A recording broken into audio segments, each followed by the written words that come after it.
There are many applications of the Bernoulli's theorem. First, we will discuss here velocity of efflux or the Torricelli law, for which we have drawn a figure which contains a container having the liquid of density rho. This is the density of liquid, and the column of the liquid has the height capital H shown here, and there is a hole which is marked by 1 having the area of cross section A1 at a depth h from the free surface. Area of cross section of the hole is very less than the area of cross section of the container, that is the surface 2, and Pa is the atmospheric pressure.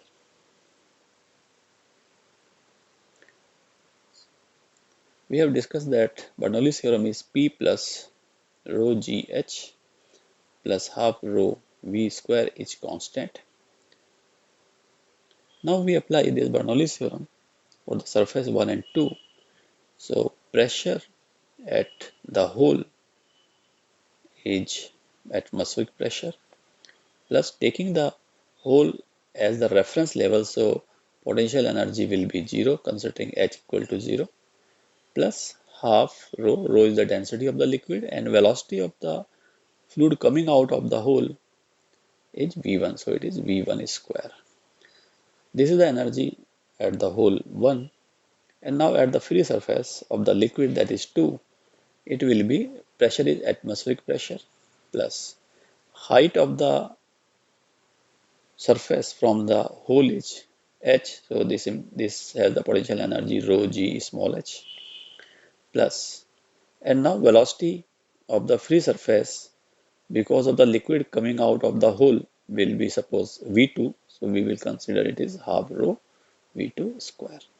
Here Pa is on both sides, so it gets cancelled, and rho g is multiplied by 0, so this term will be 0, so we will have half rho v1 square is equal to rho gh plus half rho v2 square. Rho get cancelled also, therefore we will have v1 square by 2 equal to gh plus v2 square by 2, and simplifying this will be v1 square equal to 2gh plus v2 square. Now using equation of continuity, we will have A1V1 will equal to A2V2 for incompressible liquids. So V2 can be replaced by, V2 is the velocity of the free surface. It can be written as A1 by A2 into V1. Therefore, we will have V1 square is equal to 2GH plus A1 by A2 into V1 whole square, and carrying the V1 term on same side, we will have V1 square minus A1 square by A2 square into V1 square. This is equal to 2GH, or V1 square can be taken out. It will be 1 minus A1 square by A2 square, that is equal to 2GH. So V1 will be equal to 2GH by 1 minus A1 square by A2 square, or we can write it as V1 equal to, taking the square root on both sides, we will have root 2GH divided by root 1 minus A1 square by A2 square. This is the velocity of efflux. We can approximate it by considering that this A1 is very less than A2. That means hole is very small. So if A1 is very less than A2, in that way we can write A1 by A2 is approximately equal to 0, and this implies that velocity of efflux or the velocity of fluid coming out of the orifice will be equal to root 2gh. So this is an important formula which we have to remember. So velocity of efflux coming out of the orifice is root 2gh. It depends on the depth of the hole from the free surface of the liquid, and it does not depend on the nature of the liquid, quantity of the liquid in the container, and the area of the orifice. And this formula is similar to the formula of the freely falling body.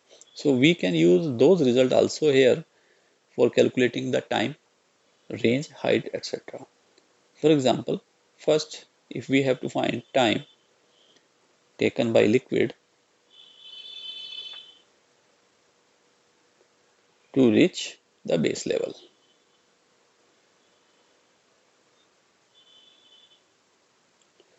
We redraw the figure in which the hole is at depth small h, while the height of the liquid surface from the base is capital H.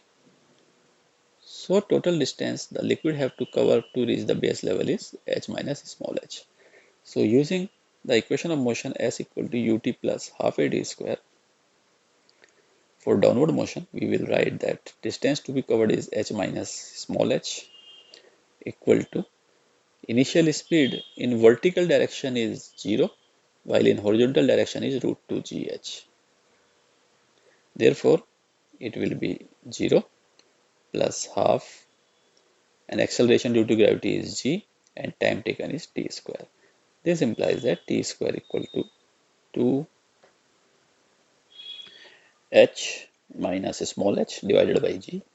Therefore, time taken to reach the base level by the liquid is root 2h minus small h by g. Second, we have to find the range. It is the horizontal distance covered by the liquid reaching the base level, and this range is defined as the horizontal speed, which is root 2 gh, and the time taken by the liquid to reach the base level, that is, we have calculated root 2 capital H minus small h by g. Simplifying, g get cancelled, so it will be equal to square root of 4 into h minus capital H. Squaring on both sides, we will have r square equal to 4h into h minus h. Now to find the maximum range,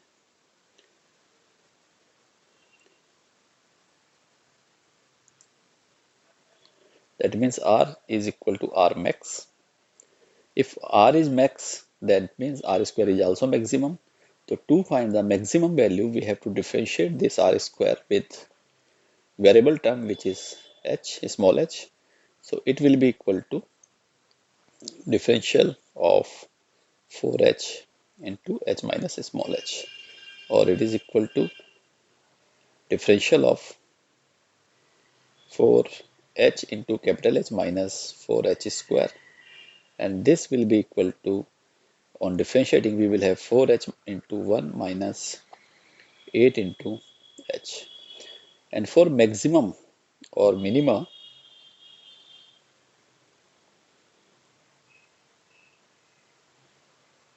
we have to put the differential equal to 0. So we will have differential of r square by dh equal to 0.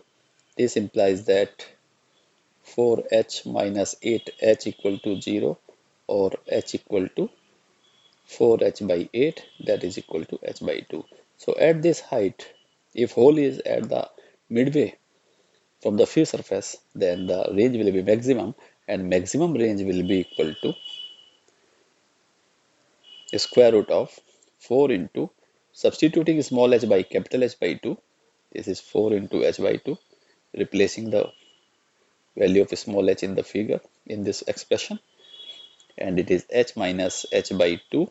So it will be equal to 4 into h by 2 into h by 2. 2 to 4 get cancelled, so squaring we will have simply h. So maximum range of the liquid is the height of the free surface from the base level.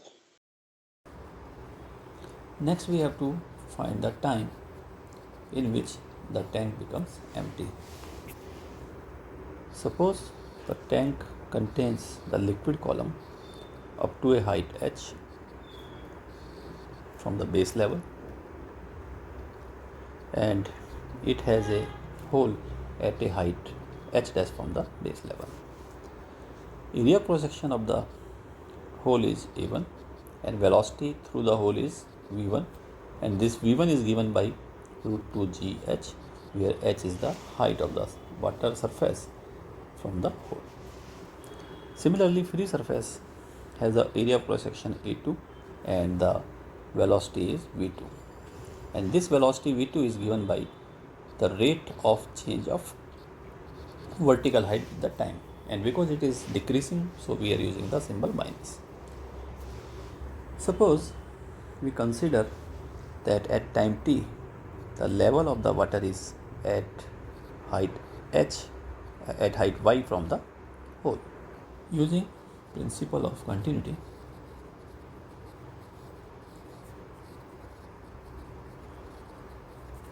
a1 v1 will be equal to a2 v2.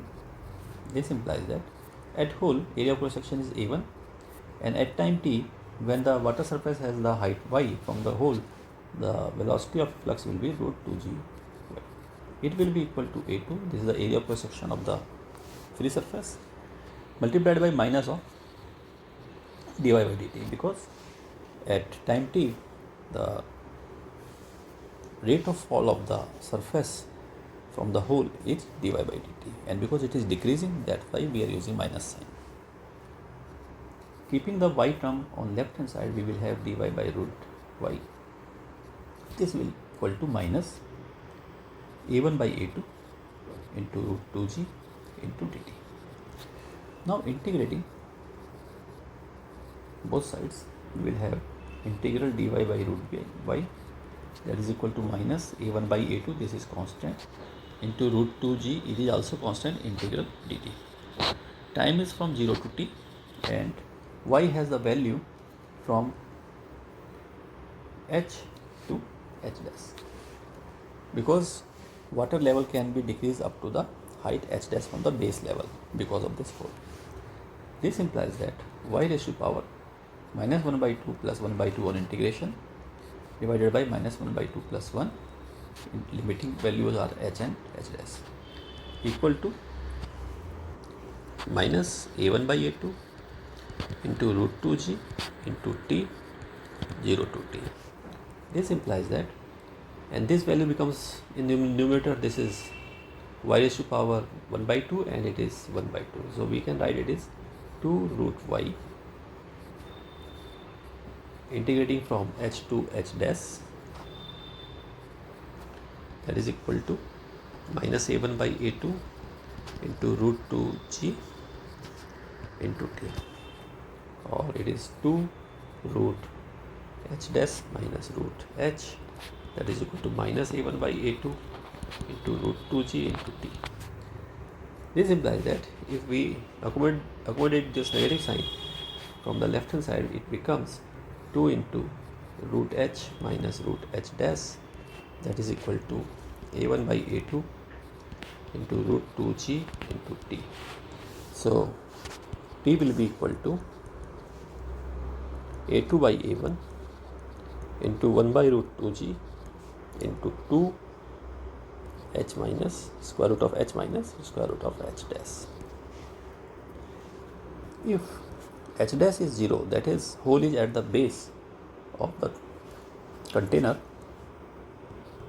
then t will be equal to a2 by a1 into 1 by root 2g into 2 root h minus 0. So we can write it is a2 by a1 into root 2h by 0.